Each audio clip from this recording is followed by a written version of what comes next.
ओम नमः शिवाय गुरवे सच्चिदानन्दमूर्तये निष्प्रपञ्चाय शान्ताय निरालम्बाय तेजसे विश्वं दर्पणदृश्यमाननगरी तुल्यन्निजान्तर्गतं पश्यन्नात्मनि मायया बहिरिवोद्भूतं यथा निद्रया यत्साक्षात् कुरुते प्रबोधसमये स्वात्मानमेवाद्वयं तस्मै श्रीगुरुमूर्तये नमः इदं श्रीदक्षिणामूर्तये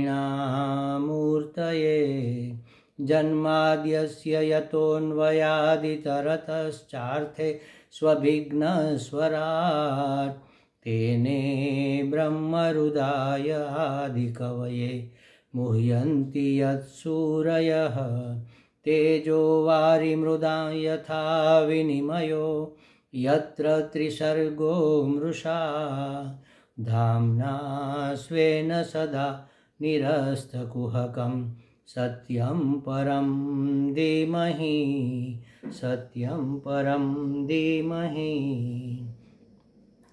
सच्चिदानन्दरूपाय विश्वोत्पत्त्यादिहेतवे तापत्रयविनाशाय श्रीकृष्णाय वयं नुमः। श्रीकृष्णाय वासुदेवाय हरये परमात्मने प्रणतक्लेशनाशाय गोविन्दाय नमो नमः गोविन्दाय नमो नमः। हरिः ओम श्रीगुरुभ्यो नमः। हरिः ओम। हरिओम प्रभु जी। आज श्रीमद् भागवत जी तीसरा स्कंद 27वां अध्याय चल रहा है। उसमें प्रकृति पुरुष का विवेक करने का उपदेश कपिल मुनि ने अपनी माता देवहूति को दिया। तो माता जी को एक शंका हुई कि पुरुष तो नित्य है, प्रकृति भी व्याप्त है, तो इसका विवेक करके अगर हम अभय हो जाए तो भी गुणात्मक प्रकृति फिर से हावी नहीं हो जाएगी, ऐसा कैसे मान सकते हैं? माने कि आत्यंतिक मुक्ति दिख नहीं रही है। तो वो कहती है कि हे ब्रह्मन, अपने पुत्र जो कपिल भगवान है उसको कहती है, हे ब्रह्मन, प्रकृति और पुरुष दोनों ही नित्य है और एक दूसरे के आश्रय से रहने वाले हैं। अतः हे प्रभु, प्रकृति तो पुरुष को कभी छोड़ ही नहीं सकती, प्रकृति कभी पुरुष को छोड़कर जाएगी नहीं।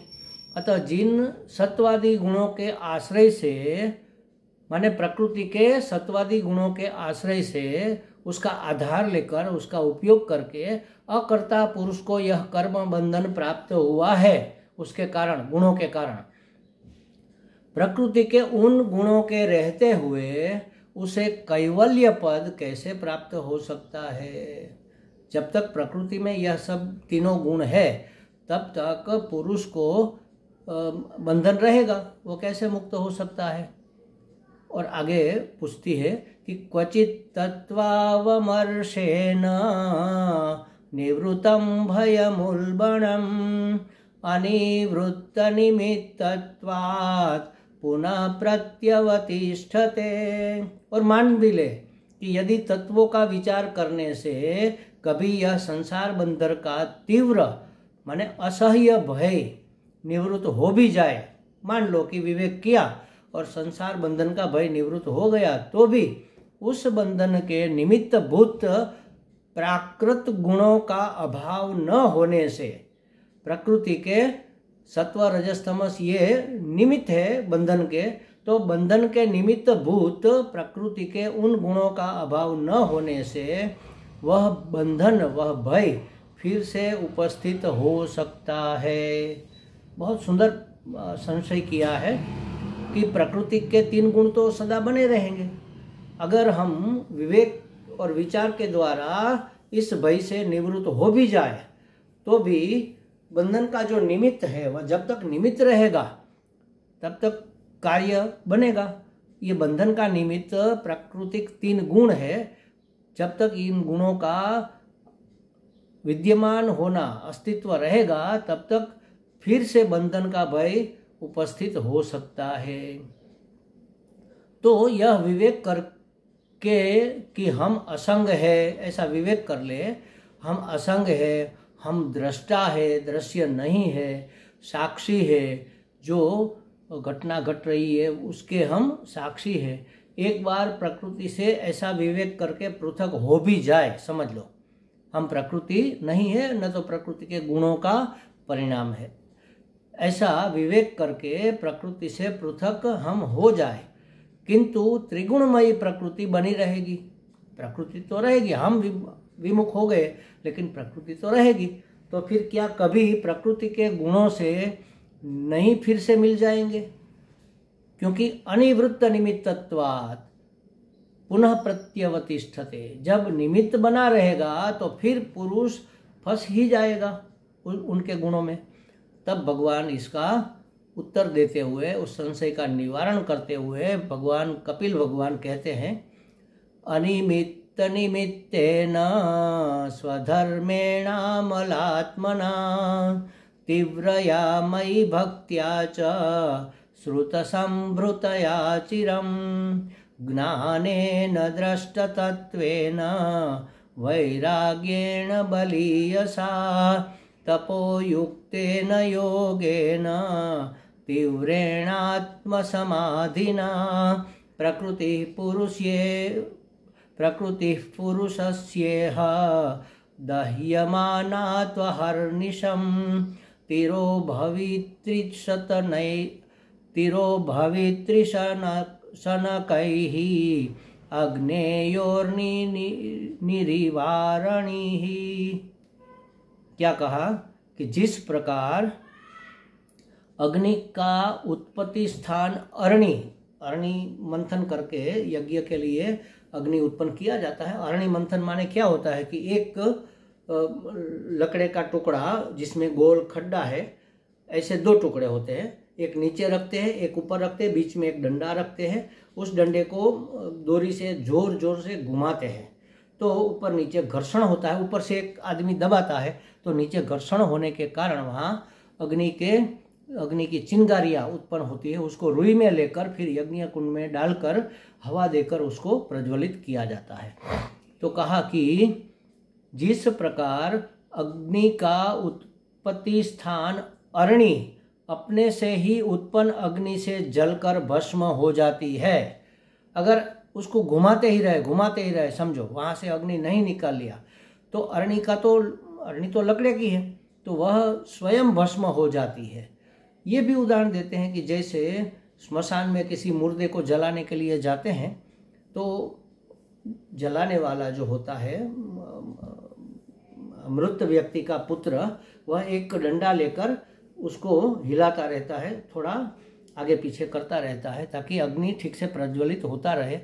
और फिर अंत में लगा कि अब बस भस्म होने को है, तब वो हाथ का जो डंडा है वो भी उसमें डाल देता है, वो भी जल जाता है। तो जिस डंडे से अग्नि समेटी जाती थी, ज़्यादा प्रज्वलित होने के निमित्त बनाए जाते थे, उस डंडे को भी अग्नि जला देती है। इसी तरह अरणि से उत्पन्न, लकड़ी की है अरणि से उत्पन्न अग्नि उस अरणि को भी जलाकर भस्म कर देती है।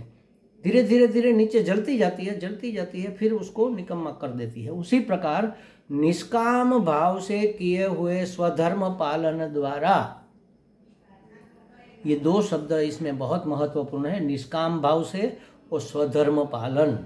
स्वधर्म पालन ही तपस्या है और निष्कामता ही योग है। तो तपस्या से और योग से आप बंधन से मुक्त रह सकते हो, ऐसा भगवान का कहना है। निष्काम भाव माने क्या कि हम कुछ भी कर्म करें उसमें हमारी ये 3 चीज़ें नहीं होनी चाहिए, अहमता, ममता और कामना। निष्काम भाव से माने उसमें से कामना रहित होकर, कामना कब होगी जब उसके प्रति कोई लगाव होगा, कोई ममता होगी, कोई प्रियत्व होगा, कोई पसंदगी होगी। जैसे मुझे एक वस्तु पसंद आ गई देखकर, सुनकर, चित्र देखकर, तो फिर मैं उसको प्राप्त करने की कामना करूँगा। तो प्रियत्व का भाव, सुखत्व का भाव किसी व्यक्ति, वस्तु, पदार्थ में जब होगा तो कामना होगी। तो कामना ही बंधन है। कामना होगी तो क्रिया होगी, क्रिया होगी तो मैं अपने लिए प्राप्त करना चाहता हूँ इसलिए मैं करता हूँ, तो कर्तृत्व भाव भी होगा। तो कामना होगी जब ममता होगी, और ममता तब होगी जब अहमता होगी। तो अहमता, ममता, कामना छोड़कर जो कर्म किए जाए, माने फिर कहाँ किए जाने का प्रश्न पैदा होता है। होते हैं बस कर्म होते हैं अपने आप। तो जब अपने आप होते हैं तब उसको हम क्रिया मात्र कह सकते हैं। क्रिया होती है, प्रकृति में होती है तो होती रहे। निमित्त चाहे हमें बनाए चाहे किसी दूसरे को बनाए, क्रिया तो अपने आप होती है। लेकिन उसमें हम अगर अपना कर्तृत्व न डालें कि मैं इसका करता हूँ, तो कर्तापन नहीं डालेंगे तो भोक्तापन पैदा नहीं होगा। और भोक्तापन जब तक पैदा नहीं होता तब तक कोई कामना करने की जरूरत नहीं रहती।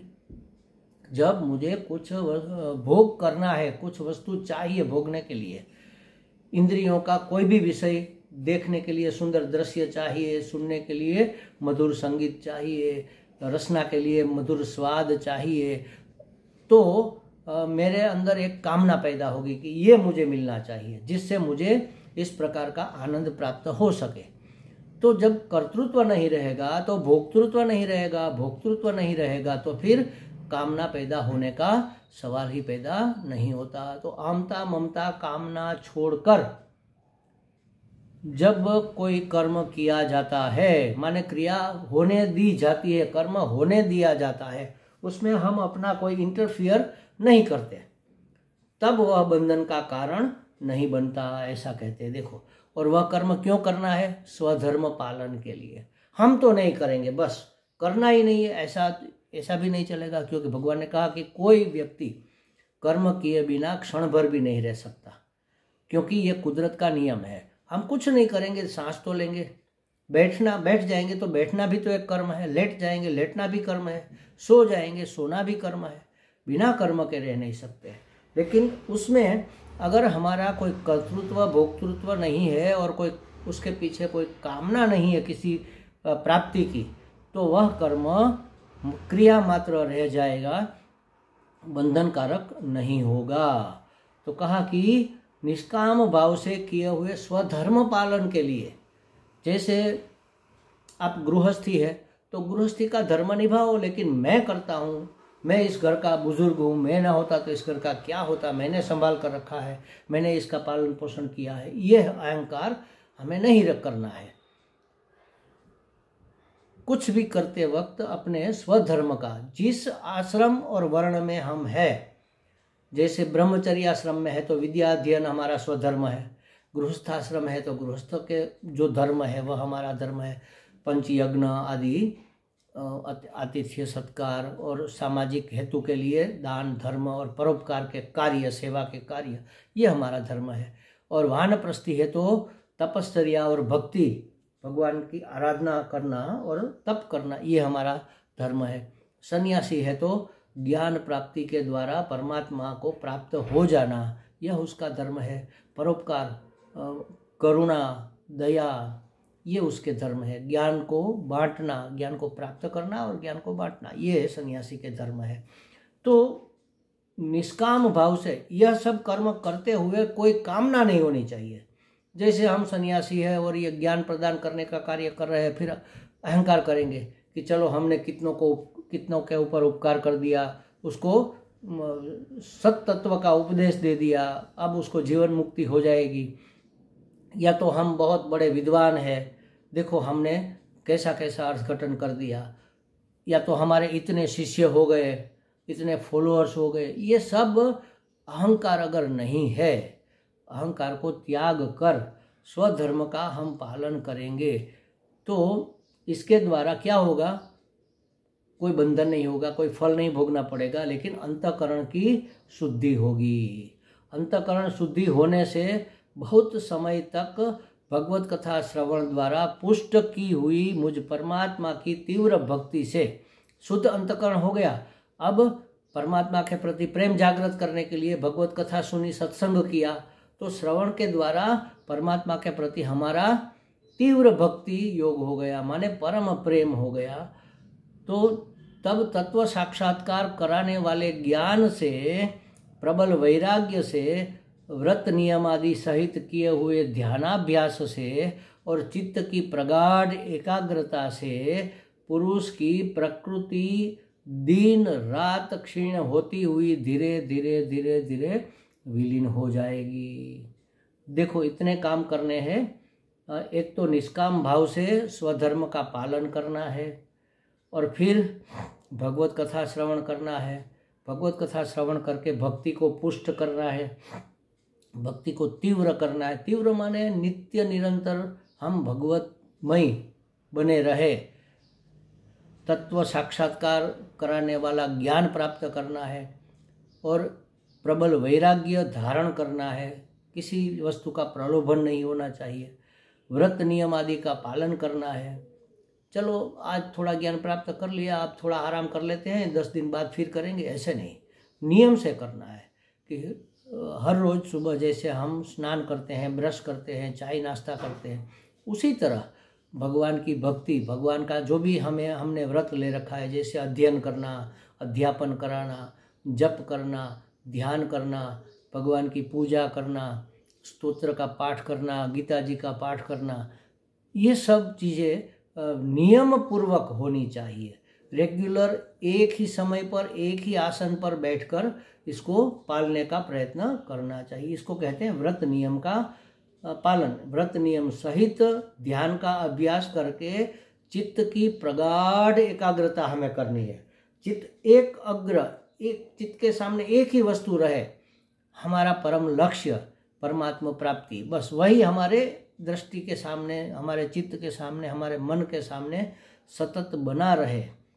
तो ऐसी प्रगाढ़ एकाग्रता से यह पुरुष प्रकृति को क्षीण करते करते करते धीरे धीरे विनष्ट विलीन कर देता है, माने प्रकृति विलीन हो जाती है। देखो, एक नियम है कि हम अगर किसी का आदर नहीं करेंगे तो फिर वो भी हमारा अनादर कर देगा। अगर हम किसी का आदर नहीं करते हैं तो फिर वो क्यों हमारे पास आएगा। जैसे मैंने कई बार उदाहरण दिया है कि अगर हम वेलकम नहीं करेंगे तो हमारे पास कोई नहीं आएगा।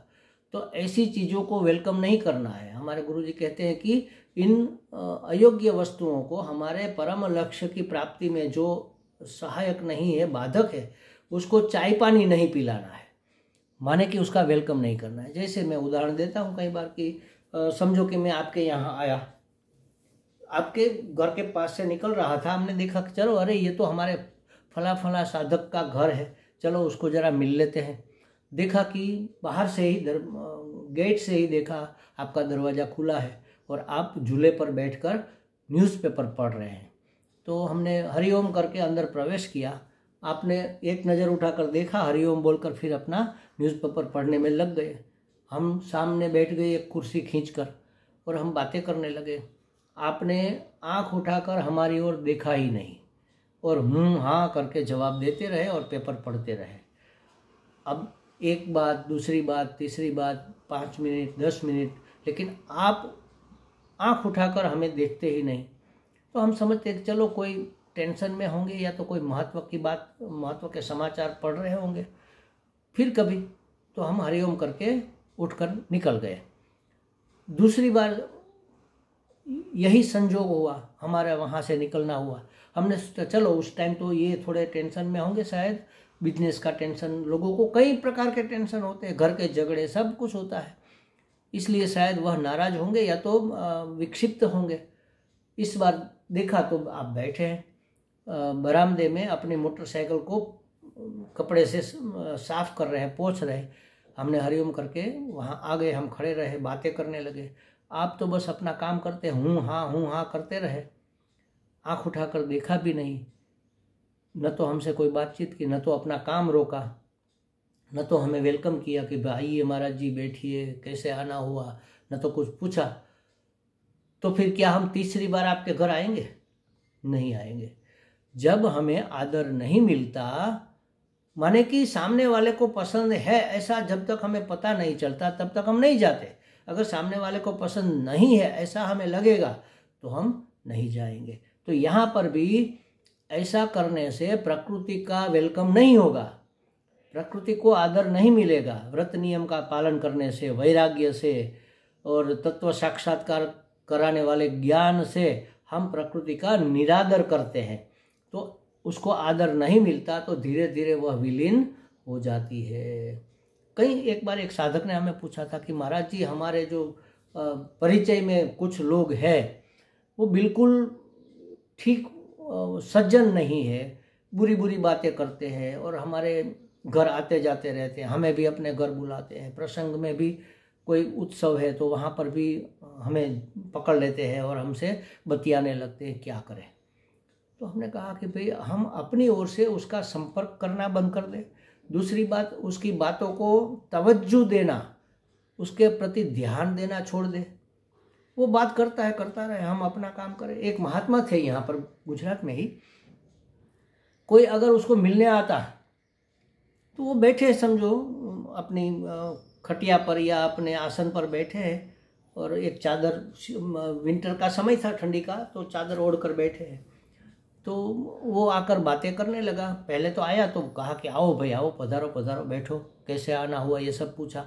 2 मिनट में वो आदमी किसी की निंदा करने लगा कि महाराज जी वो ऐसा है, ये ऐसा है, जमाना ऐसा है, फला है। महाराज ने कहा कि अब इसको कैसे रोकें, निंदा हमें करनी नहीं है, किसी की निंदा सुननी भी नहीं है। तो उन्होंने क्या किया, राम राम राम राम राम राम राम राम राम राम राम राम राम राम राम राम राम, आँख मूंद कर राम राम राम राम राम राम राम राम जोर जोर से बोलने लगे। वो आदमी अपनी बात कर रहा है, महाराज राम राम राम राम राम राम कर रहे।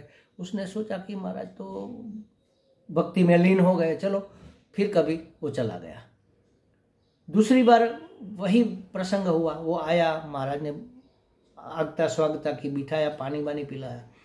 थोड़ी देर बातें होते होते फिर से वह निंदा करने लगा। तो महाराज ने क्या किया कि वो जो अपनी चादर थी वो ओढ़ कर सो गए और सोते सोते राम राम राम राम राम राम बोलने लगे। वो चला गया। महाराज ने ये नहीं सोचा कि इसको बुरा लगेगा, क्योंकि आप बुरी बात कर रहे हो जो हमें पसंद नहीं। एक बार हमने कह दिया कि भाई छोड़ो किसी की निंदा की बातें, कुछ अच्छी बातें करो, लेकिन आप छोड़ते ही नहीं। तो फिर आपको मान अपमान लगने का हमें क्या मतलब? आपको जो भी लगे, आपको हम इग्नोर कर रहे हैं, बिल्कुल कर रहे हैं। आपको लगेगा कि अरे हमारी उपेक्षा हो रही है। हाँ हो रही है, करनी ही चाहिए ना, क्योंकि ऐसी बातें हमें नहीं सुननी है। किसी की निंदा करना तो बिल्कुल बुरी बात है, लेकिन किसी की निंदा सुनकर उसको हम प्रोत्साहित भी नहीं कर सकते। तो ऐसा करने से उसको आदर नहीं मिलेगा, वह आदमी फिर से आना धीरे धीरे बंद कर देगा, या तो आएगा तो वह बात नहीं करेगा जो हमें पसंद नहीं है। अच्छी बातें करेगा, सत्संग की बातें करेगा, भलाई की बातें करेगा, सेवा की बातें करेगा, तब आप उसको प्रोत्साहन दो कि हाँ आपकी बात सही है, हाँ इस प्रकार करना चाहिए, ये होना चाहिए, पेड़ पौधे लगाने चाहिए। नदी के किनारे किनारे थोड़े पेड़ अगर हम लगा देते हैं तो बारिश में वह बड़े हो जाएंगे।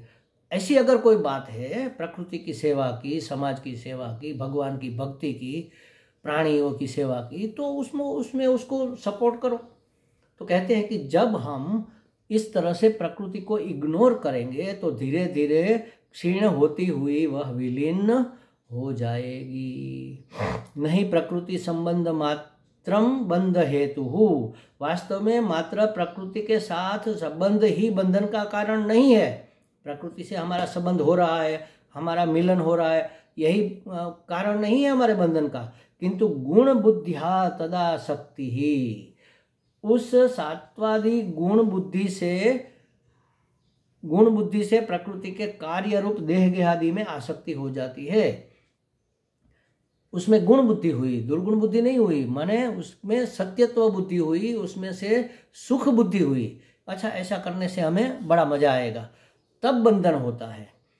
तो बंधन का कारण गुण बुद्धि है। प्रत्येक सत्वादी गुण प्रकृति के कार्य रूप, गुणों का कार्य है देह गे, ये देह मेरा है, मेरे लिए है, उसमें उसमें मेरी अहमता ममता कामना रहेगी। देह के सगे संबंधियों में भी ममता कामना रहेगी और इस प्रकार से बंधन होता है। देह गेह गेह माने घर, घर परिवार समझ लो। देह गेहादि में आसक्ति हो जाती है। तन निवृत्तो सत्याम मोक्षो घटते, वह आसक्ति दूर हो जाए तब मोक्ष हो जाता है।